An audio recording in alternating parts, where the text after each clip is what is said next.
দেশবাসী, সাংবাদিক বন্ধুগণ, আমরা মহান আল্লাহর কাছে আজকে বিজয়ের এই উৎসবের শুকরিয়া আদায় করছি, যিনি এখন আমাদের ভূখণ্ডকে আধিপত্যবাদী শক্তির হাত থেকে মুক্ত রেখে আমাদের লাল সবুজ পতাকাকে আকাশে উড়িয়ে রাখার তৌফিক দান করেছেন। আমাদের ভূখণ্ডকে স্বাধীন এবং আজাদ রাখার তৌফিক দান করেছেন। আমরা 24 জুলাইয়ের গণ অভ্যুত্থানের মধ্য দিয়ে এই বার্তা সারা দেশবাসীকে দিতে পেরেছি, বিজয় বা স্বাধীনতার অর্থ শুধু একটি ভূখণ্ড অর্জন করা নয়, বিজয় বা স্বাধীনতার অর্থ শুধু একটি পতাকা নয়,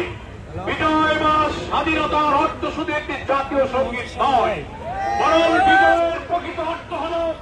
একটি দেশ ও জাতির রাজনৈতিক স্বাধীনতা।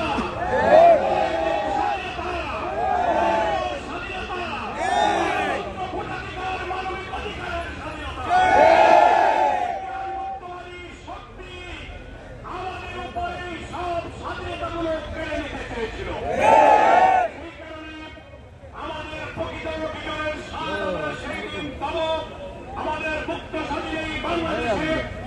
আমাদের স্বাধীন বাংলাদেশে অর্থনীতি, রাজনীতি, সংস্কৃতি, শিল্প, সভ্যতার মুক্ত স্বাধীন অধিকার অর্জন করতে পারবে।